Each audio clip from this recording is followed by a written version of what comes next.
Hi guys, I have managed to get Panasonic GH5 for review. Sadly, I can spend only a few days with it, and this is still a pre-production camera, which means not everything works as it should. Still, most of the camera is fully functioning and I will be able to show you much of the features in real-life use. Also, at this point Adobe hasn't released RAW support for GH5, so right now I am working only with JPEG files. I will show you some samples later, but please don't judge the camera only by JPEG files. GH5 also has a very advanced video, so I will move entire video talk to a separate review. And in this video talk only about handling and photography features on GH5. So let's take a closer look. GH5 is among bigger and heavier mirrorless cameras, as big as a typical DSLR. But bigger cameras have usually better ergonomics and handle better with large telephoto lenses like the 100 to 400 mm, which I used a lot during these last few days. It is weather sealed and ready for use in wet or dusty conditions. Handling is pretty much identical to GH4, so users upgrading to GH5 won't have any issues. Grip is covered with soft rubber and has excellent shape. All my fingers found a nice place to rest. Mode dial has a nice locking switch. I really enjoyed front dial placed above shutter button in Canon style. Behind it a few direct controls, all of which have different height that makes them easy to feel without looking. Still, I found myself more than often pressing video recording instead exposure compensation. I guess it just takes a few days to get used to it. On the back, GH5 gained autofocus joystick, my favorite way of selecting autofocus points. At first, I tried using touch LCD to select focus even when using electronic viewfinder, but it turns out LCD is a bit too far to reach any part of it easily with my thumb. This works splendid on GX80, which is a smaller camera, but GH5 really benefits from the joystick. With the optional better grip, GH5 becomes a really massive camera. Grip can hold one extra battery, duplicates all main controls, and is also weather sealed. Tripod mount has enough distance from the battery compartment, so I guess most users will not have problems accessing battery with tripod plate on the camera. In terms of button customization, GH5 has gone to a whole new level. There are 6 physical buttons to customize, 5 virtual on the LCD, and 9 more possible positions to assign to each direction of both multi-way controller and autofocus joystick. Altogether, that makes 15 physical and 5 virtual customizable buttons with exactly 96 items to choose from.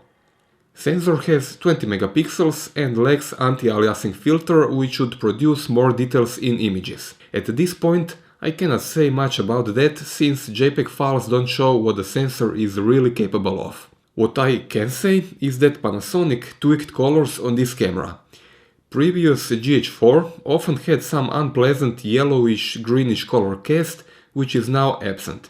GH5 photos look more natural and closer to Canon, which I'm used to. In terms of high ISO, GH5 seems to top out at ISO 3200 for my taste.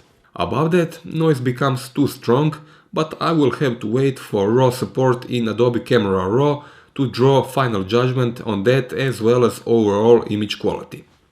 New and very important feature regarding sensor is the fact it is now stabilized. Basically, any lens attached to this camera can benefit from that, but maximum effect is achieved using already stabilized Panasonic lenses, as the two stabilizers work together and achieve better effect. This is good for photography, but video recording is when it really makes a huge difference. Here's an example of me walking with stabilization turned off and then turned on. It almost looks like it was shot using gimbal. Anyway, more about this in a separate review where I talk only about video features. When using electronic shutter, rolling shutter can be seen, so my advice is to use mechanical if you do not need absolutely silent operation. Actually, auto mode would be the best, as the camera gives priority to mechanical and switches to electronic only once you exceed 1/8000th of a second. GH5 has silent mode, as seen on many other Panasonic cameras. When engaged, it disables all camera sounds, autofocus assist light, flash and engages electronic shutter, effectively making the camera stealthy with one flick of a switch. This is how mechanical shutter sounds. And this is burst at 9 frames per second with autofocus active.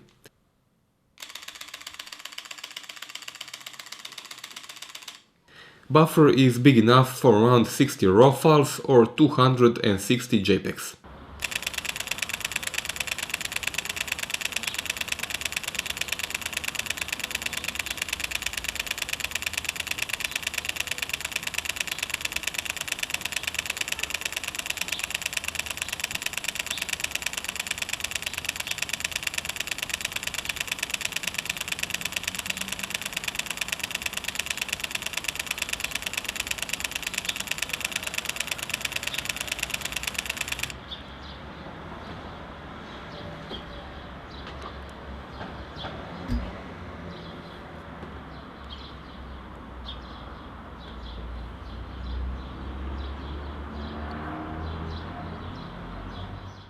Auto ISO control is excellent. It is possible to set lower and upper ISO limit as well as shutter speed at which the camera will change ISO value. Also, Auto ISO is now fully functional in manual exposure mode and you can select exposure compensation like you would on Nikon cameras. Autofocus has 225 contrast detect points and wide range of customizations. Face detection now recognizes not only faces but eyes. You can see how the camera points at them on LCD. Splendid stuff for portraits. It also appears to be quite accurate. 225 area is the one I use the most. Besides single point, it also offers option to choose more than one focus point. Center press on the joystick resets it in the middle and another one brings back to previously selected point.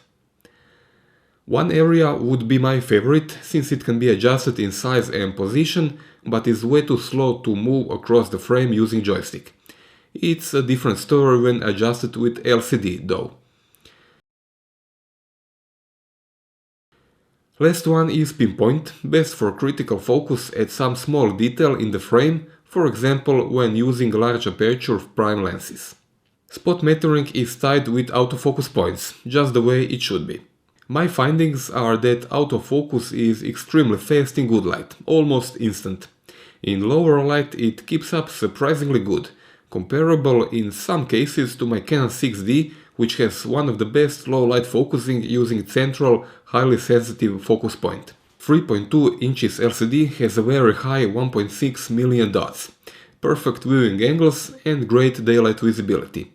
It is fully articulated what is best solution for video recording as it makes possible monitoring from any angle including seeing myself. Touch control is perfect, precise and supports multi-touch. Electronic viewfinder with its 3.7 million dots offers a brutal view, extremely detailed and big. Also, I find it to have maybe the best dynamic range of all the electronic finders so far. It's hard to prove it without having all the cameras at the same time to test them, but from my experience this one is the best. With many other mirrorless cameras I often had doubts what is clipped only in Viewfinder and what will actually be seen on final image. I would say GH5 has the most accurate representation of the final result so far. Now watch this. Have you ever seen this fast transition from LCD to EVF and back? Neither Sony with Alpha 7 series nor Fuji with X-T2 has this fast response. I still haven't tried Olympus EM1 Mark II, but until then GH5 is the fastest on the market. I think this is actually the first time I can really say electronic viewfinder could replace optical one. Even more, take a look at what can be seen through the optical finder on my Canon 6D in near darkness. Well, almost nothing. I could actually see some basic shape with my eyes. This recording is a bit too dark. And this is what GH5 shows in Viewfinder. I still like optical finders, but EVF is definitely the technology of the future.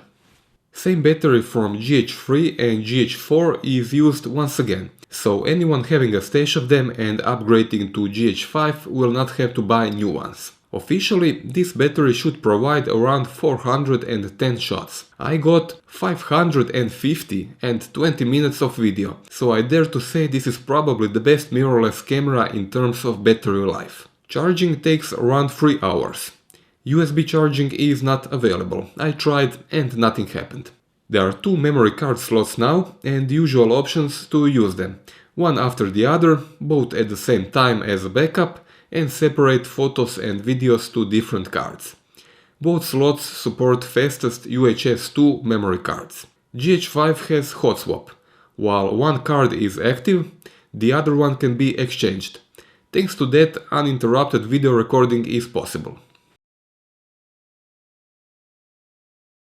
On the left side, GH5 has microphone input, headphones output, full-size HDMI and USB Type-C 3.0.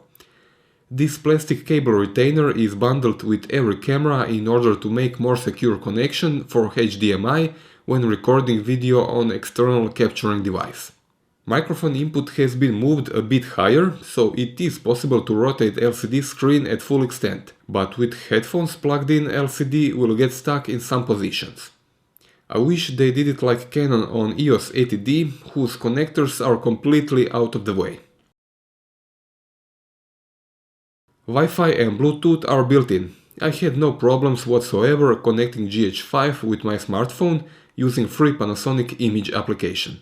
Full control of the camera is possible and there is no major lag between what camera sees and what is shown on the phone. Quick menu is familiar from older models and is easily used with twin dials. Front one shifts between features, back one changes value. There is still possibility to fully reassign what will be shown in quick menu using easy drag and drop interface.